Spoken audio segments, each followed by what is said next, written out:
Recording, and we're ready to go. I'd like to call the meeting to order. I'm Gwen Howard, Chairperson of the Metropolitan Utilities District Board of Directors. Now, for the third time in its history, this board is conducting a virtual board meeting due to the health and safety threats and the challenges presented by the COVID-19 virus. Today's virtual meeting is due to the extension of Nebraska Governor Ricketts' Executive Order 20-24, modifying certain provisions of the Nebraska Open Meetings Act. We will continue to abide by the guidelines recommended by federal, state, and local officials while carrying out the duties and responsibilities delegated to this board by statute. All board directors are appearing remotely for today's meeting. In order to ensure compliance with the Open Meetings Act, access to the board's proceedings for the public and the media are being afforded via a telephone connection to this video conference. That telephone is located in the lobby conference room in the district's operations center at 3100 South 61st Avenue. In addition, a member of the MUD Board of Directors, Director Bagley, will be participating from the Operations Center location to ensure compliance with the Nebraska Open Meetings Act. I would also like to mention that this meeting is being recorded. For that reason, I would ask my colleagues on the board to try not to talk over one another, as that may affect the clarity of the audio recording. The recording will capture audio and video and will be uploaded to the district's website later today.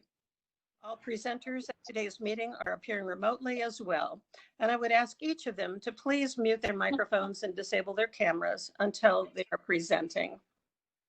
We will now proceed to introductory comments from the district's Senior Vice President and General Counsel, Mark Mendenhall, which will be followed by a modified safety briefing provided by Vice President of Safety and Security, Shane Hunter. Mr. Mendenhall. Thank you, Ms. Howard. As you had so eloquently stated, this meeting is being held in accordance with the Governor's Executive Order 2024. I would note, as you already did, that Director Bagley has been kind enough to join us here at the Operations Center, which is the location that we have allowed for public and media access. I would note that we've set up signage at our downtown facility in the event public or media were to go downtown. They would be directed towards this facility. And I would also note that we had updated our public notice as of Monday of this week, as well as our social media platforms, to ensure that the public and the media were aware that they had proper notice that the meeting was being held virtually and that public and media access would be afforded via the Operations Center. And that's all I have. Thank you, Ms. Howard. Thank you, Mr. Mendenhall. Vice President Shane Hunter, please. Roll call. You forgot roll call, Gwen. Actually, that goes after Shane Hunter. We can do the roll call now, but according to my agenda, Shane Hunter was going to address us. All right, roll call, please, Mary. Cook. Here. Friends, excuse me. Here, and I apologize. You are right, Gwen. I got ahead of myself. I am here, and I was wrong. Thank you, Dave. Actually, I count on Mary for my instructions. Frost. Frost here. Frost. McGowan. Here. Howard. Here. Kavanaugh. Here. Bagley. Here. Thank you, Mary. Now we'll go to Shane Hunter, please. Good morning, everyone. Shane Hunter, Vice President of Safety and Security. The traditional safety briefing is being changed to match the contemporary crisis our nation is still experiencing. The most important safety measure we can all continue to take in our efforts to protect our coworkers, our friends, and our families is to aggressively practice washing our hands often, do not touch our face, and maintaining social distancing, as well as wearing our mask to protect others. This concludes the safety briefing. Thank you, Mr. Hunter. Construction and operations, Mr. DeBoer, capital expenses, please. Yes, good morning. My name is Dave DeBoer, and I'm the Chief Operations Officer. and I'll be overviewing the capital expenditures letter and the finals letter. Under tab 5 is the capital expenditure item, or expenditures letter, and we have one project this month. It's a ratification for $445,939 to purchase 5 large butterfly valves. These will be installed at the Florence Water Treatment Plant. The valves have a pretty long lead time. It's 16 to 20 weeks. And so we need to pre-purchase these to meet the October installation schedule. There's 3 60-inch valves, so the orifice of these things are big. They're 5 feet across, and they isolate the pre-sedimentation basins, and then 2 48-inch valves that isolate the primary basins. Upon replacement of these valves, each basin will be capable of full isolation. They've been a little bit problematic for maintenance, but now we'll be able to fully isolate those basins. And Director Frost, I did follow up, and they're manufactured in Alpharetta, Georgia. A company called BSI Water. The supplier is Corn, Maine. Any questions on the capital expenditures letter? Can you now Okay, review the acceptance of contracts? With that, yes, tab 6, the acceptance of contracts and payment of final estimates. We've got 2 projects this month. One is for Kirsten and the other is for Cedar.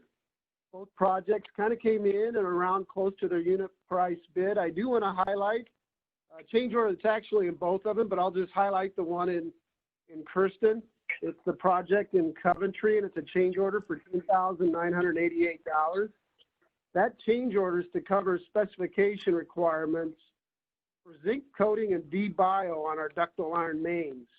This was a change that we implemented last year, essentially, on our development to extend the useful life of water mains that are being added to our system. So these additional items were not part of our original specification, so the contractors did not have that in their bid document. We've since added it, and so it comes in as a change order. All those costs, though, are picked up by the developer, and it extends the useful life of our ductile iron mains as we put those in. You'll see more of these kind of change orders in probably the weeks and months ahead. And that's all I've got on the acceptance of contracts and final payments. Any questions?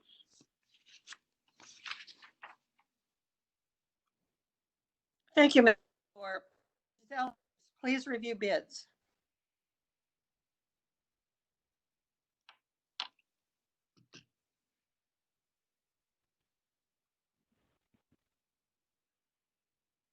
Mr. Zellers? Yes, good morning. John Zellers, Vice President, Procurement and Enterprise Services. Bids on materials and contracts may be found under tab 7. There are a few items I'd like to highlight this morning, and the first may be found on page 1. We are asking for the ratification of the purchase of the 3 60-inch and 2 48-inch butterfly valves associated with the Florence pre-sedimentation and primary basin valve replacement project Mr. DeBoer spoke about. As he discussed, the lead time for the valves are 16 to 20 weeks. Due to the need to have the valves on site during the scheduled shutdown in October, the purchase was made through the low bidder, Corn, Maine. The next items that are under the information technology heading at the top of page 2. The board may recall in April approving the purchase of network equipment for the new headquarters. The 2 server requests in front of you today complete the IT network and server hardware needs for HQ. The infrastructure servers are for managing the workload for required systems, including domain controllers, patch servers, and other required infrastructure for user authentication and device security. The Cisco telephony servers are required to host the Cisco Call Manager system, call recording system, Cisco Contact Center for emergency dispatch and help desk, Cisco Emergency Responder, the voicemail system, and the emergency call support system. The telephony servers are manufactured by Cisco and will be purchased through Sirius under our 3-year contract that was approved by the board on January 3rd, 2018. The best pricing available to us for Cisco equipment is through Sirius. And that's all I have for you this morning, but would be happy to answer any questions. Hey, John, on the item number 1, page 1, the butterfly valves, what was the engineering estimate? I don't see one on there. For the This is actually just for the procurement, so we don't estimate the procurement, but there will be a follow-up project that will be for contracting the installation of that work, and at that time there will be an engineering estimate for that. So this is just strictly for the procurement of the valves. Okay, and it's amazing that Core and Main came in so low compared to the others. Yeah, I mean, we go through the competitive bid process, and Core and Main sharpened their pencil. Okay, good. Well, thank you, Mr. Zellers and Director McGowan. Services and Extension, Mr. O'Brien, please. Good morning. Behind tab 9, you'll find our extensions letter this month. We have 4 projects, 2 water and 2 gas. The impact of the water projects is 272 single residence lots. The impact of the gas projects is 222 single residence lots. If you look down at the map, you'll see we have 1 water and 1 gas development in subdivision 2 and 1 water and 1 gas development in subdivision 4. If you'll turn to page 2 of the letter, I'll talk briefly about each of our projects this month. Water project number 1 is a main extension to provide domestic water and fire to 168 single residence lots in Lake Cunningham Village subdivision at 96 and Reynolds, which is approximately I-680 and Irvington Road. This is a project consisting of about 9,000 feet of ductile iron pipe of 6, 8, and 12-inch size. The interior mains should be installed in the fall of this year. There is a piece of approach main that will be installed next year. And also I would mention that this development has requested district gas, and that should be installed this fall as well. Water project number 2 is a main extension to provide water service and fire protection to 104 single residence lots in the hills of Aspen Creek Replat 1 subdivision, located northwest of 180th and Cornhusker Road. This project consists of about 4,500 feet of 8-inch and 6-inch pipe and will be installed this summer under the WCD policy. The developer has requested to contract for the installation of these mains, and that should happen this summer. There is a short section of about 160 feet of 8-inch pipe that will be installed at a later date. That has been firm priced at a cost of $27,500. That is the connection into our existing mains in Cornhusker Road. And once the road improvements are made, this piece of main will be installed later. Turning to gas project number 1 will provide gas service to 136 single residence lots in Lakeview 168 subdivision, located at 168th and Reddick Avenue, which is just south of Ida. This project consists of about 11,500 feet of 4 and 2-inch gas mains, and we hope to have this installed in November of this year. Management is recommending oversizing approximately 3,000 feet of pipe as a 4-inch main at an estimated district cost of just under $26,000. We also have a small deficiency of about $7,200 on this project, and the applicant has agreed to pay the cost of this deficiency. Our last project this month will provide gas service to 86 single residence lots in the Legend Trail subdivision at 222nd and West Q Road. If you'll recall, we discussed this project last month on the water side. This is the project that's not too far west of our Platte West water treatment plant. This is a large development consisting of about 17,000 feet of 4-inch and 2-inch gas mains, and we hope to have these installed in September of this year. Management is recommending oversizing just under 1,600 feet of main as a 4-inch main at an estimated district cost of $12,000. There is a sizable deficiency on this project, just slightly over $100,000, and the applicant has agreed to pay this deficiency.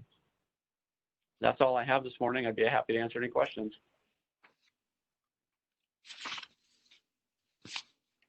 Thank you. Not hearing any questions, we'll move on to Ms. Sabine. Please review wage and/or salary increases and ratifications.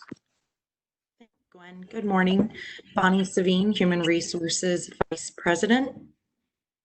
To begin with a brief recap of employee counts for the end of May 2019 and 20, there were 801 regular full-time employees with 6 regular part-time employees on May 31st, 2019. That gave us a total of 807 regular employees. In 2020, we had 812 regular full-time employees and 3 regular part-time employees for a total of 815. And we do continue to have 2 temporary employees at the end of May. Speaking of temporary employees, we have 14 summer employment positions that were approved, and we have 5, potentially 6 of those students beginning this coming Monday, June 8th. And the remainder of those positions will be onboarded throughout the month of June. So we're excited for that. Next, behind tab 10, you will find the wage and/or salary increases and ratifications letter. Human Resources is recommending the Board of Directors approve wage or salary increases for 5 employees. 2 OAC employees are being promoted, 1 through the posting process and 1 through natural progression processes. In addition, 3 employees are being promoted into SPA positions. Under section 5 of the letter, you'll see a recommendation for the ratification of a salary of a new SPA hire. That employee was hired in the information technology department.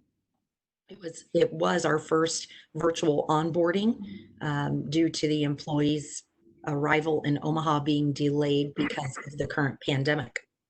The salary is within the approved salary grade for the position. Do we have any questions on the letter? Bonnie, just a quick question on the summer employees that we hired for the summer. What kind of restrictions do we have on them for COVID-19? I mean, I know we do the social distancing, but do they wear masks? What kind of jobs are they doing, and what kind of limitations do they have? You bet. Those are good questions, Mike. The summer students, we've narrowed those down. So what jobs are they doing? We have some that are doing some facility maintenance. We have those that are helping paint fire hydrants or paint some of our, they're assisting field services with, I think it's meter sets. We have some that are doing corrosion checks on our gas meter, our gas system. That's through infrastructure integrity and GIS. We have some GIS, a couple GIS workers. And then some that are just doing some general labor, but painting, field survey work, and some general labor is predominantly what they're doing. So how are we onboarding them? We are onboarding them similar to our current regular new hires. It's a little bit of an abbreviated onboarding, but we are providing a mask, a cloth mask to each new hire. And then within their division, they'll receive any other masks the district is distributing to the employees. But so they will have to wear a mask. They'll follow all policies and procedures that we apply to our regular employees.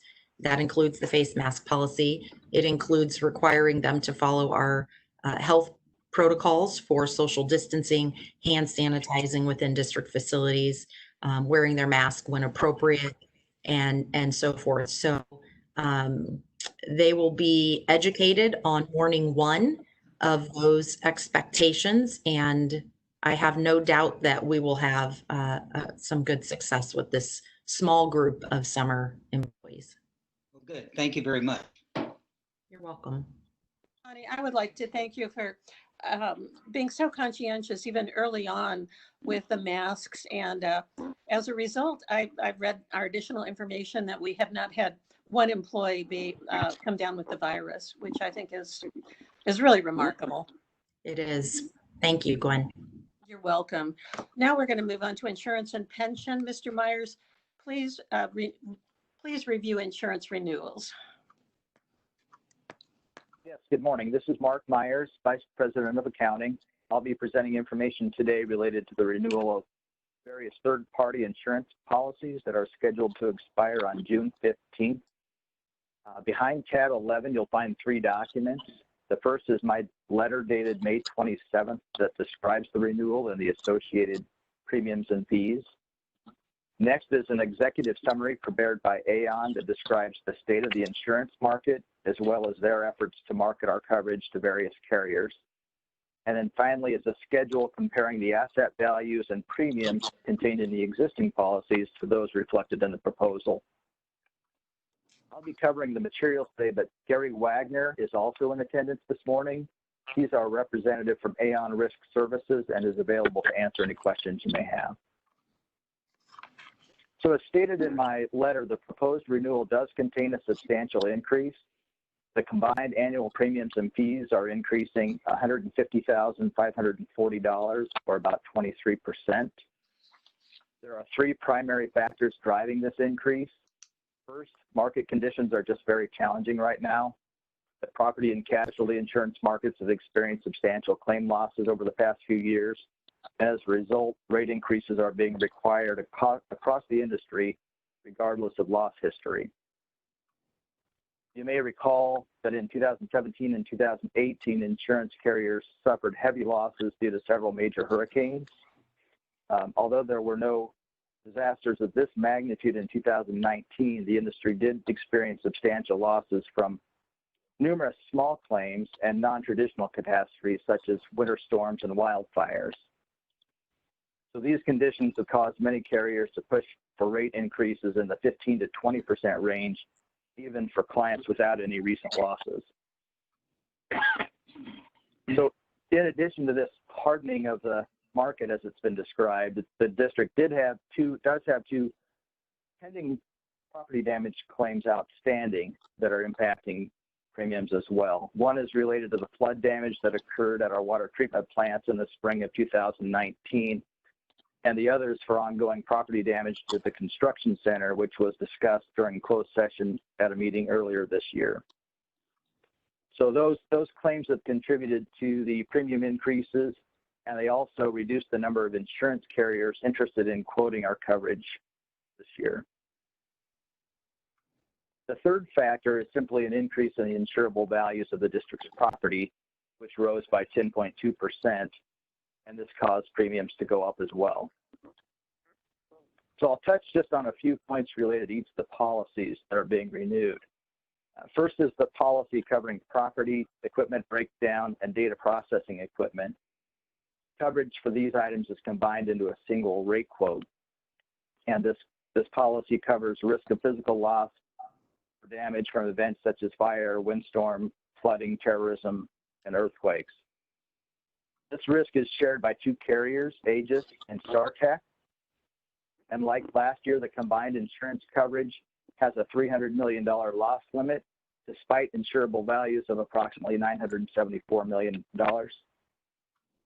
Loss limits are used by carriers because the total level of insured values will exceed their individual capacity, and also because it's highly unlikely that one event would result in 100% loss, since our assets are spread across many different locations.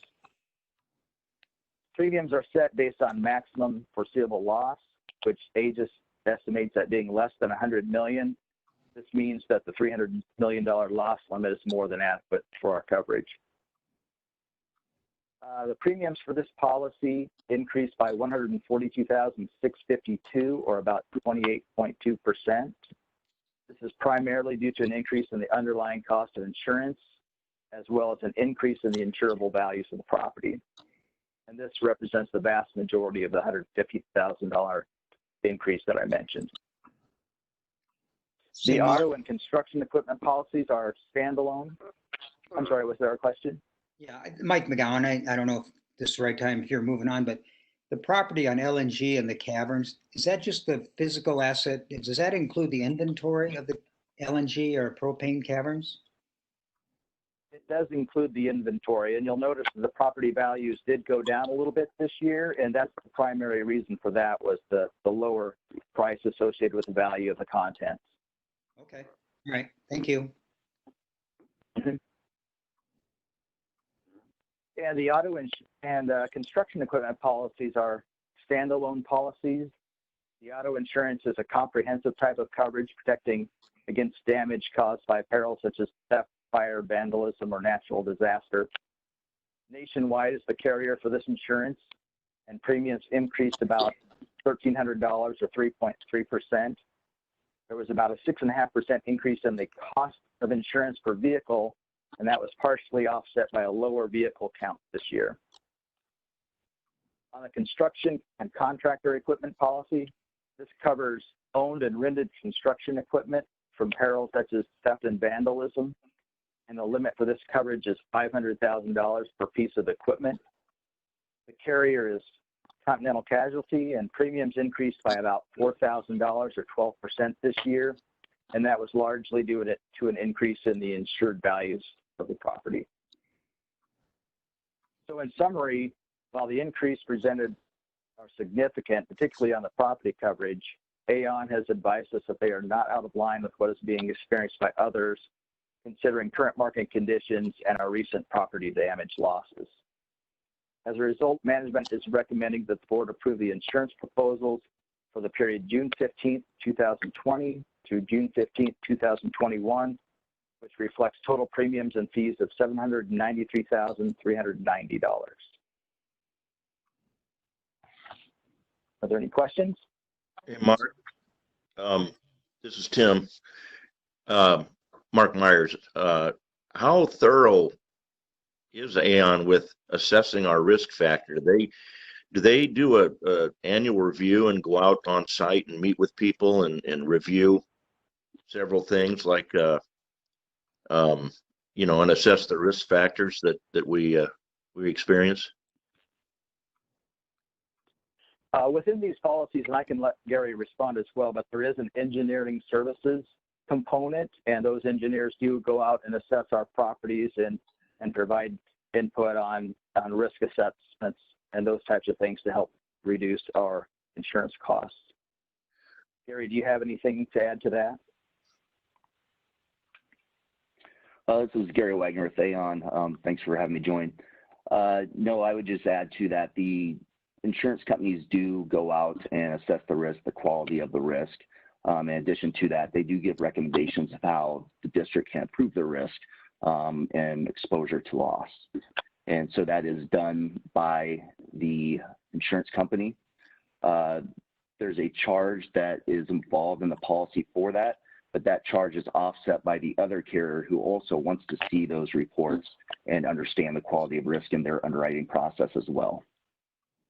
So this is not liability at all. This is just the protection of our assets. Is that right? Correct. Okay. So a lot of the measures that the district has undertaken to protect the delivery of the water and protect employees, that's really not relevant in this assessment.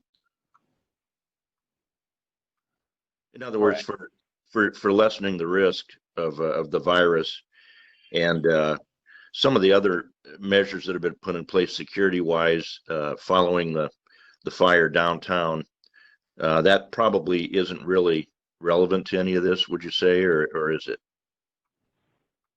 Right, Mark, or Tim, this is Mark Mendenhall. I can chime in here. So we, as a political subdivision, are subject to and protected by the language within the Political Subdivision Tort Claims Act, and so we are self-insured in terms of liability for actions such as you've described, and then we would also be subject to the Tort Claims Act. And so in terms of that liability, it's not included in these insurance renewals.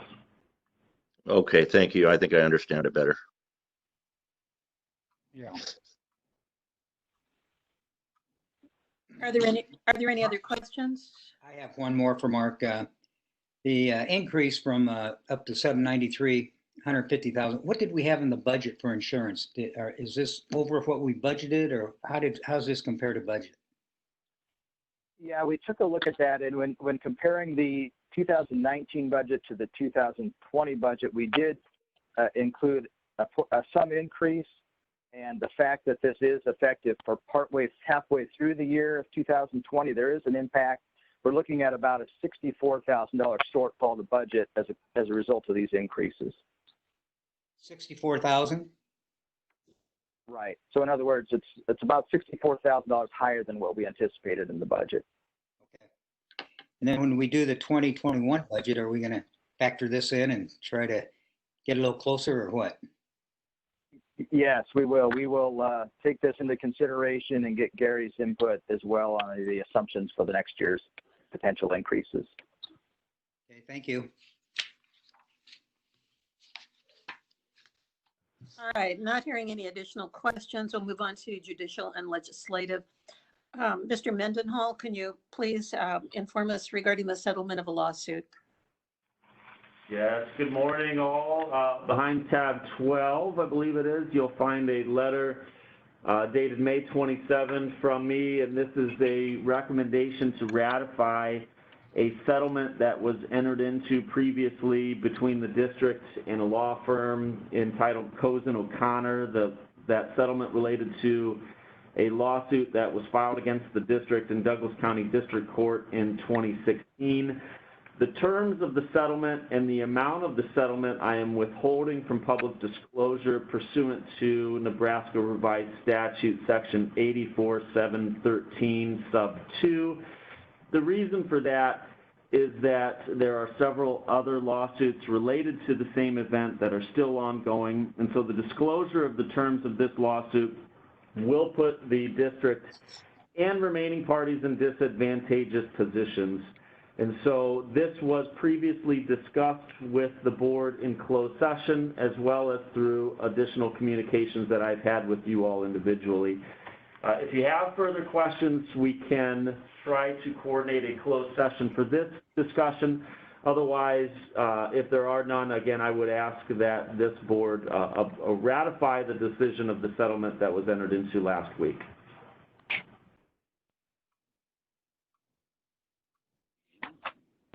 Thank you, Mark. Are there any questions? If not, we'll move on to Mr. Kubat with the third legislative report.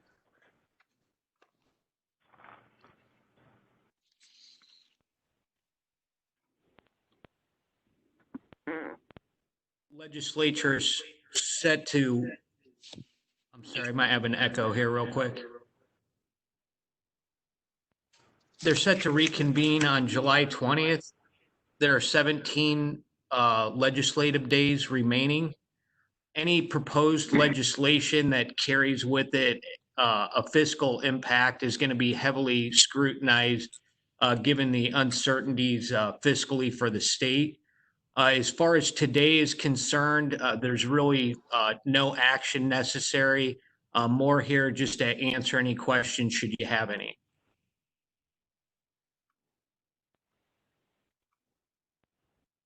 I'm not hearing any questions for Mr. Kubat. Do any board members have any further comments? No. Is there any member of the public who is participating by phone in the lobby of the conference room of the district's operations center who would like to make any comments? And if you do, Madam please Chairman, at state this your time, name. there are no public requests. Did I understand you correctly? There's no one in the lobby? That is correct, yes. Thank you. Hearing none, therefore, the committee meetings have now concluded. Madam Chair, Yes, sir. Mike McGowan here. I have a couple things I was going to ask for an update at the end of the board meeting. And since we have a little bit of time here, would it be advantageous if I ask for the update now? Go ahead. Okay, I sent a note out to you and to Mark Doyle and others that I would like an update on the settling in the project, the city sewer project right by the upper construction center. And do we still see some settling in the walls? Is our pipeline safe? Is the tamping of the project by the city still going on? What's the status of all that? Yes, Director McGowan, thanks for your inquiry and question. I'll be happy to kind of give you a brief update on what's happening over there.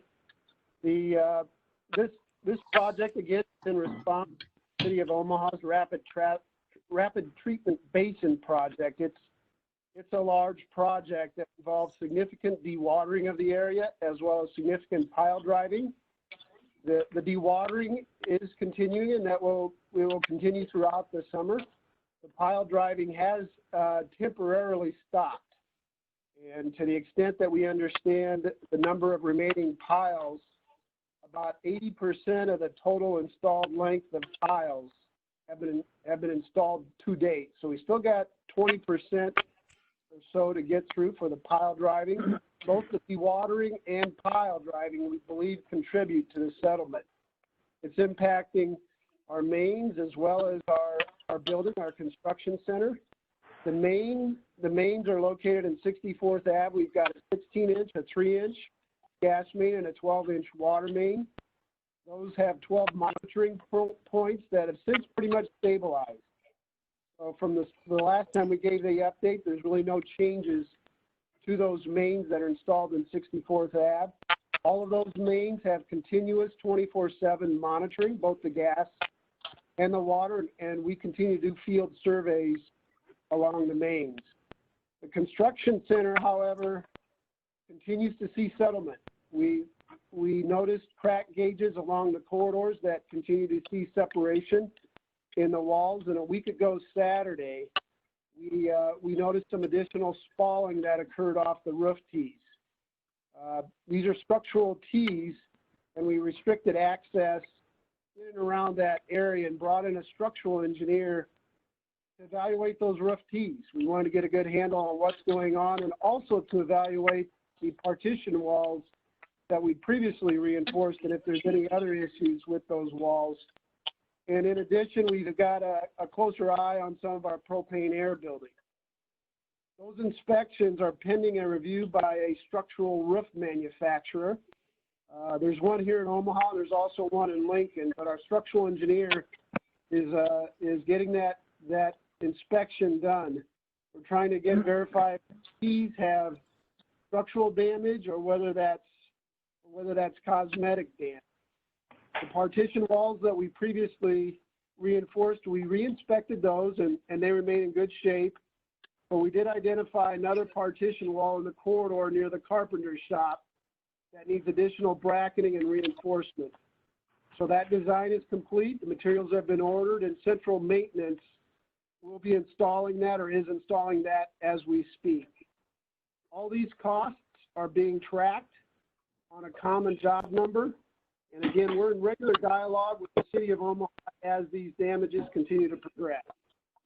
Mark Mendenhall's also and his team have been also closely involved as we've been working through the claims and the insurance and those aspects of this project. Now, Dave, we have filed a claim with the city, haven't we? Director McGowan, I would describe it as we've put the city on notice of the damages that we have experienced to date, and as well as Hawkins and Wade Trim, which are the city's contractors. So we've put them on notice. We do not have we don't have our arms around the total number of, or the amount of damages associated with the project, and so we haven't made a demand on them to pay a set amount of money at this point. Rather, we have, as Mr. DeBoer has indicated, turned this over to our insurance company, and we have had regular communications with the insurance company. The insurance company's third-party adjusters, as well as their experts, of which they've retained, I believe, 2 or 3. I don't know if I heard Mr. DeBoer mention, but we've also retained an engineering company to assist with additional reviews of groundwater tabling near our building. And I believe that information, as well as the information from our structural engineer, the reporting from our structural engineer, will assist us in making a determination as to what our next level of communication will be with the city. And so with this new damage, the spalling that Mr. DeBoer has described, my plan had been to update you all once we have those full reports, and then make a decision as to what our next response to the city will be. Understanding that, again, we're still having these regular communications with our insurer, the insurance adjusters, as well as they've retained subrogation counsel. So they've already hired a law firm out of Chicago to assist with recoupment of those costs that we expect them to incur in paying out this claim. And then I guess my final question, Dave, is that You said you found some more cracks that need some more bracing. The employees, we're taking action to ensure the safety of the employees at the construction center, I assume. Absolutely. Yep. And so when we had that initial spalling occur, we went ahead and we restricted access throughout that corridor, and that was part of our structural engineering review to assure that those existing partition walls remain stable and in their vertical planes. Okay. And the pipeline, especially the gas pipelines, two of them, are they being monitored 24/7 by gas control, the pressure? They are. We've got a SCADA point associated with that we've got real-time monitoring, as well as regular surveys that come along with our field service personnel as they work those corridors. And do we see ground settling? You said settling of the ground, it still continues? Is it settling more under our pipeline? It really hasn't. The settlement of the mains in 64th Ave have really stabilized. Haven't seen much movement in those monitoring points since I'll say late winter. In that March, April timeframe, it's really stabilized. Okay, that's all I have. Thank you. And Mark, I'm sorry, Mike, did you have a second question? I did. Yeah, thank you, Madam Chair. The second update I wanted to ask for is Steve Oddsmore, somebody give us an update on the new building, the construction of the second and third floors and the furniture, plans for moving people in? Good morning. Thanks for the question, Director McGowan. There's been a lot that's happened in the month of May. And I would say the most notable event was the decision to move the remaining employees from 7350 who were there in a temporary condition out. Specifically, what happened is while we were trying to complete construction on the second and third floor with employees trying to function on the first floor, it wasn't going to work. They have to drill holes above their heads for every electrical outlet, every data outlet. So the decision was made based on the dispersion of employees and the condition from the coronavirus. We have 130 employees plus or minus assigned in a temporary manner at that building. Daily, full-time employees, the number ranged from 12 to 20 folks, of our folks that were actually populating that building. We worked together and we found places for all those people, and we distributed those people, maintaining social distancing, maintaining all the criteria, and complying with everything that we established to deal with coronavirus. And now the new headquarters building is empty. There are no employees there. I sent a written update yesterday with some photographs. But what we're doing now is we are renovating all three levels simultaneously. And what this means to us is it puts us on or ahead of the original schedule. We remain to be at or below the budget I proposed to this board at the February meeting.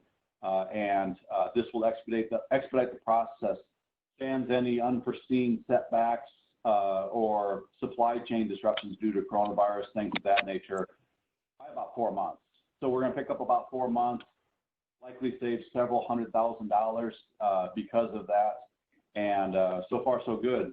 The complexities of this fall on the employee and also the supervisors managing people that are dispersed and working in a nomadic nature. We meet every day. We continue to communicate every single day, virtually and in person. And so far, it's going well. Okay. So the construction of 2 and 3 is moving forward without the employees and getting done. The furniture will be in place, and at some point, God help us that after the coronavirus, we can all, instead of work from home, move back in there. Yeah, so the timeline for the second and third floor has not changed. Okay. What did change, what happened is we were going to renovate, the original plan when this all started was renovate the second and third floor. When that was done, move everybody that was working in a temporary situation from the first floor up and populate those areas. The amount of time it's going to take to do 2 and 3 isn't going to change. But at that point, all the contractors were going to focus all their energies on the first floor. So we decided to do all 3 at once, get everybody out of there. The timeline for this is the strange part about it. The timeline for completion of the second and third floor doesn't improve. The timeline for the entire project improves by 3 to 4 months, and we should be done. And I'm cautiously optimistic for before Christmas of this year. Done. So we're done, ready to move the employees at the right time. Yeah, which will still be that September, October for the second and third floor. Yeah. Okay. All right. I did get your write-up last night. That was very nice and helpful. Thank you very much. You're welcome. Steve, this is Gwen. I recall that there was an issue regarding water, possibly sewer, broken sewer pipe under that entry level or that entry area. Can you kind of explain what's going on with that? Yeah, I can. That's being assessed, and there's also, and these are the unforeseen consequences as they tear up the carpet, tear up the floor. There's also another area of settling where the boardroom will be that we didn't find until we tore up the carpet. And both those areas are being assessed by a structural engineer, care of the general contractor this morning. So after this morning, they'll derive their report, and then I'll be able to report to everyone. Have you determined what's caused this? I know there was some discussion regarding sewer pipes, broken pipes underneath that. That's what the structural engineer was brought in for, somebody who actually specializes in determining this cause, so we don't have to guess. Good, good. So you'll keep us updated on that. Of course, yeah, and that'll be in my next written update as well. Thank you. You're welcome. Any additional questions? That's all I have, Madam Chair.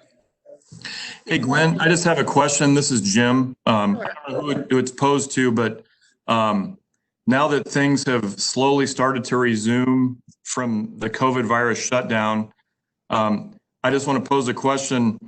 How is our stockpile of PPE, hand sanitizer? It's easy for us to let our guard down, but I'm just curious to know how those things are holding out.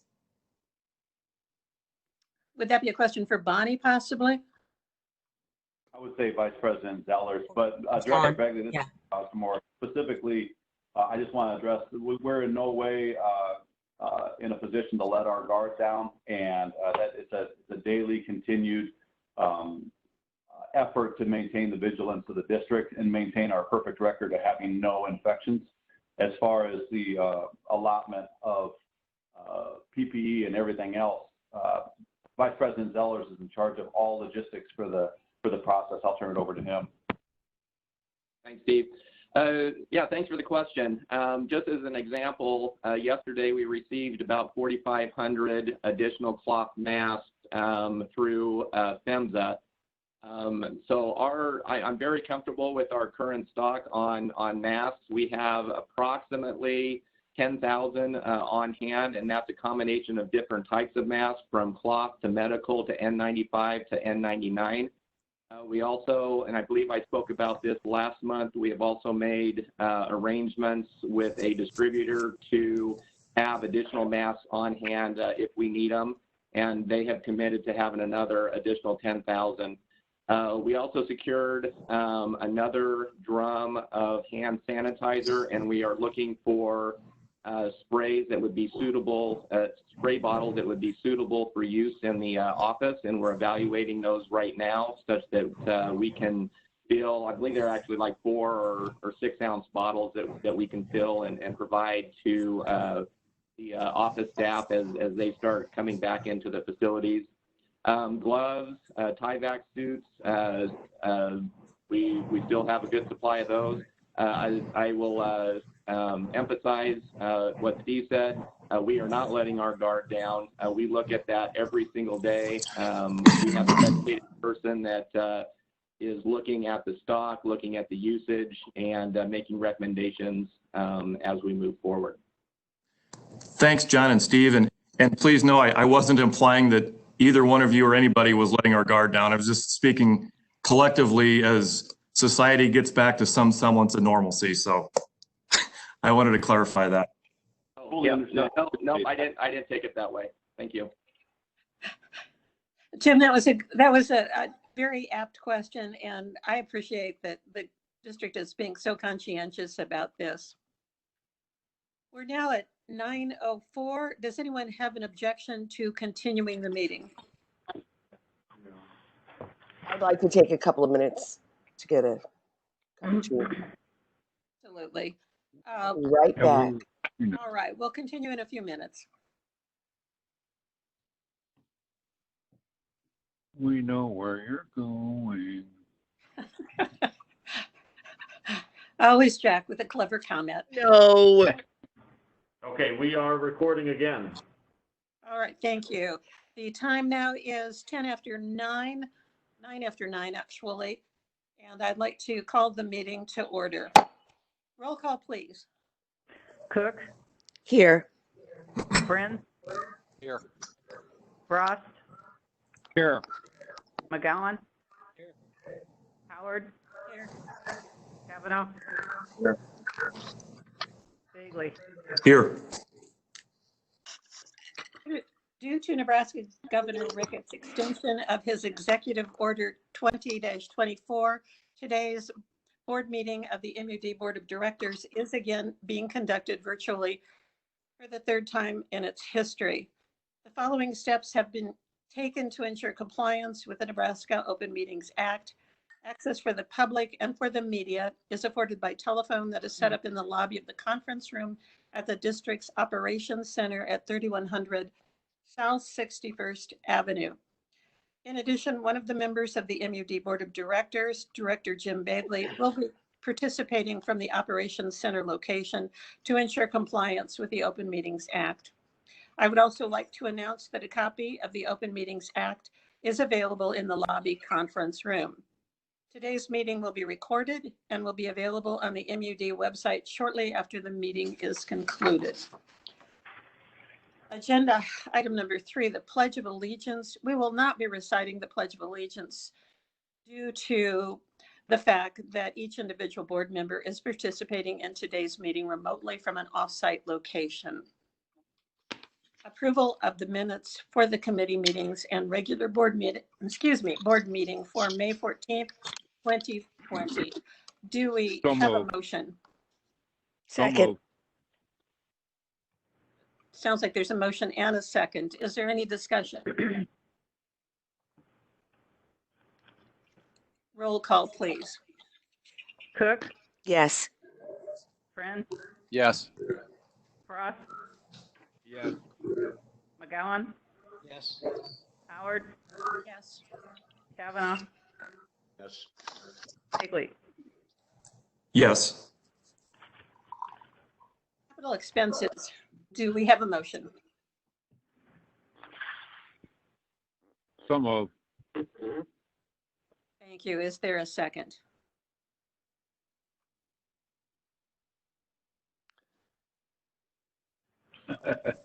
Second.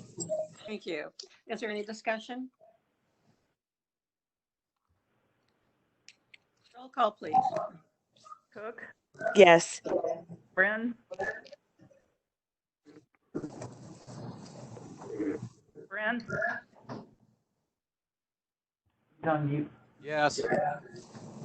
Frost, Yes. McGowan, Yes. Howard, Yes. Kavanaugh, Yes. Bagley. Yes. Agenda item number 6, acceptance of contracts and payment of final estimates. There is a motion, please. I make a motion, we accept contracts and payment of final estimates as outlined in the memo from Mr. DeBoer dated May 22nd. Thank you, Commissioner Second. Friend. And we have a second from Commissioner Frost. Thank you. Is there discussion?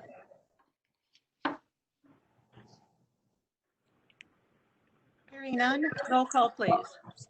Cook, Yes. Friend, Yes. Frost, Yes. McGowan, Howard, Yes. Kavanaugh, Yes. Bagley. Yes. Bids on materials and contracts, and we will move to a motion, please. I move, based on, this was discussed in committee, we approve the memo as outlined by Mr. Zellers on bids and materials and contracts in the memos dated May 21st. Thank you, Director Friend. And Second. Thank you for the second, Director Frost. Discussion, please. Hearing none, we'll move on to roll call. Cook, Yes.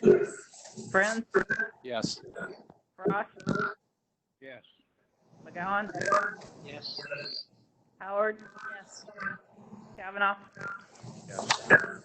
Bagley. Yes.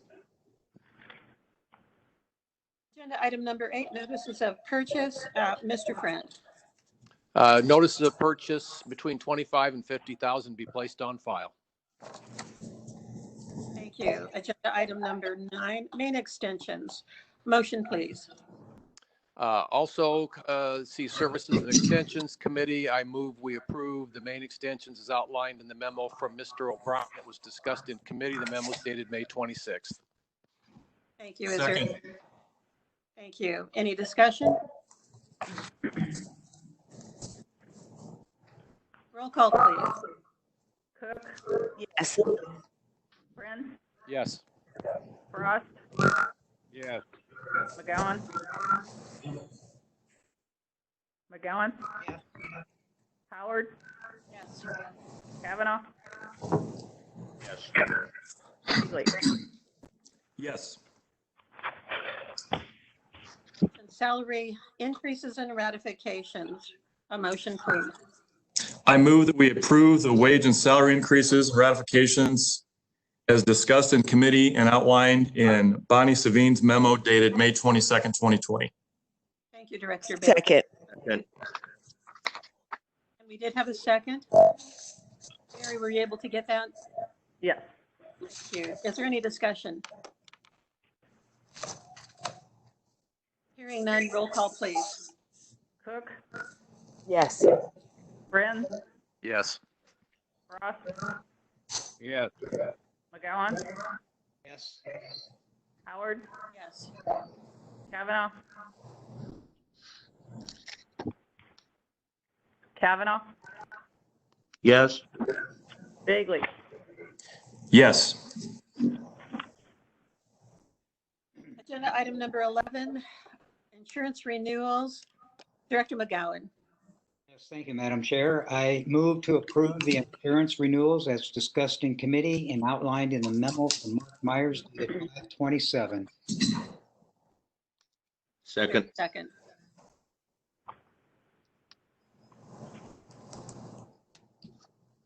Did we get a second on that? Yes. Thank you. Is there any discussion? Roll call, please. Cook, Yes. Friend, Yes. Frost, Yes. McGowan, Yes.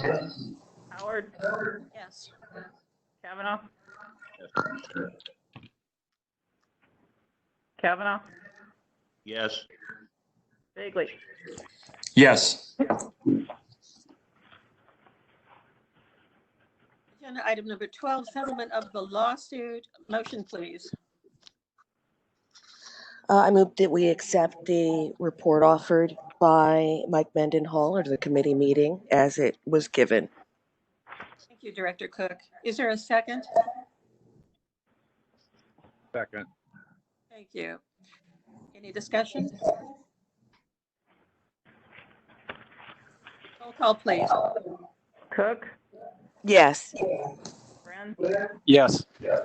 Frost, Yes. McGowan, Howard, Yes.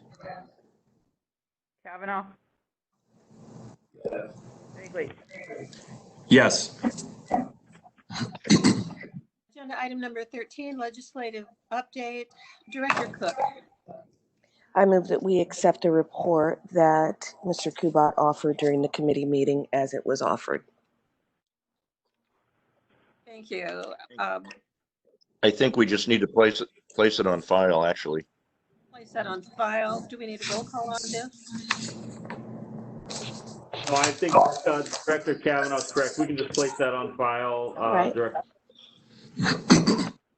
All right, let's place it on file instead of having it be a motion. I withdraw my motion. All right, that's placed on file then. Yep. Other items of district business for discussion. I would now like to proceed to consideration of a resolution that Director Bagley would like to introduce and discuss. I've asked Director Bagley to read the resolution as he brought this to me.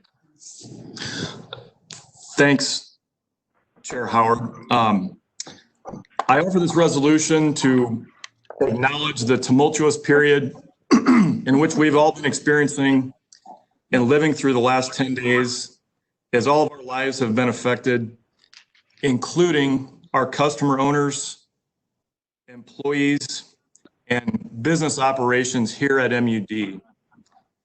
This board and this organization are not obtuse as to these historic happenings, and I feel it's appropriate for us as a governing body to address these issues in a dignified manner. The resolution, modeled after the resolution approved unanimously by the Omaha City Council this past Tuesday, reads as follows. Whereas the Metropolitan Utilities District of Omaha is a political subdivision and municipal corporation organized and governed by the laws of the state of Nebraska, with its principal place of business in Douglas County, Nebraska. Whereas George Floyd was detained by Minneapolis police officers after being accused of using counterfeit currency, and whereas the actions of Minneapolis police officers during the arrest included kneeling on Mr. Floyd's neck until he became unresponsive, leading to his death. And whereas the basic missions of police are maintaining public safety, enforcing the law, and preventing, detecting, and investigating criminal activities. And whereas the senseless use of excessive force by a small percentage of officers interferes with these missions by undermining the public's confidence in police. And whereas the resulting community distrust continues to cause tension and outrage, often culminating in violence that tears at the nation's social fabric. Now, therefore, be it resolved by the Board of Directors of the Metropolitan Utilities District of Omaha, condemns the actions of the Minneapolis police officers involved. And be it further resolved that the Board of Directors grieves with the family of George Floyd for their loss and joins with the family in their call for justice and peace following this incident. Thank you, Madam Chair. Thank you, Director Bagley. Does anyone else have any further comments that they'd like to make at this time? I just have a brief comment that certainly I'm lucky enough to be a downtown resident, so that I had a noisy couple of nights, and it does kind of our role on MUD, it reminds us that we do have the public's trust. And while the demonstrations appear to be the result of only the unfortunate death of Mr. Floyd, we have an opportunity to be respectful and compassionate as we make decisions as directors and as we interface with customer owners and employees of the district. So that's what I wanted to add. Thank you, Director Cook. Anyone else want to comment? Is there a motion to approve the resolution? I'll move it. Thank you. And a second? Second. Thank you, Director Frost. Any discussion? Roll call, please.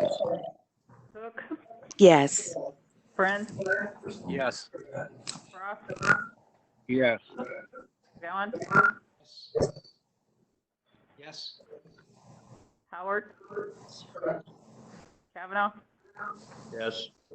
Bagley. Yes. Do any board members have any further comments?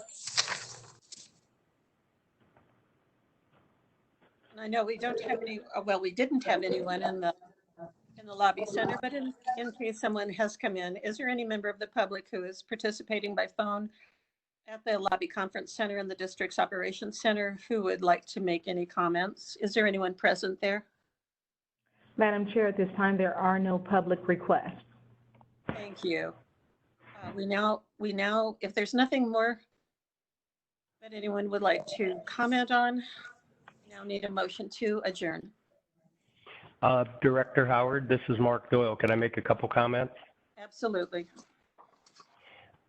Thanks to everyone for continuing to participate virtually. I know we would rather meet in person. I know I miss meeting in person. I want to thank the board for your support, and of course, all of our staff members who are working hard to pull this off flawlessly in the interest of you conducting your public business obligations and also allowing the public access if needed. I'd like to follow up just for a second on the report and update that Senior Vice President Steve Osdemore sent last evening. Thank you, Steve, for putting that together and sending it. It covered an incredible amount of information, and I feel like in this time, I never know if we're giving you enough information. We appreciate your support, and we take it as confidence in what we're doing. I've interacted with a lot of agencies and also public agencies, and I feel like our policies and what we've done are definitely leading edge. As Steve mentioned, there are unprecedented and only things that are theoretical that we've done in terms of working from home, policies that we've developed, virtual board meetings that we moved into. I won't say effortlessly because it takes a lot of effort. We're meeting every day and we're talking through all of our plans. I would say that you could make the statement, as Steve implied, that we might be communicating at a higher level now in this mode, and maybe working virtually demands it, but it doesn't have to be. So I'm really happy that everyone, all the staff members involved, that were engaged fully, trying to make sure that we hit the marks in terms of keeping our employees and the public safe, making sure that there's an uninterrupted delivery of water to the community. Of course, natural gas, but water is a different topic in this day and age, and that emergency response is sound. If there are ever any questions, or if Steve's extremely comprehensive and excellent report doesn't cover everything you need, please let us know. We would love to discuss any topics you like, anytime you want to hear about them. And I also want to reiterate that although going out is a risk, we feel like we could conduct tours of the new facility in a very low risk fashion. So if any of you want to see the facility, as Steve said, please let us know.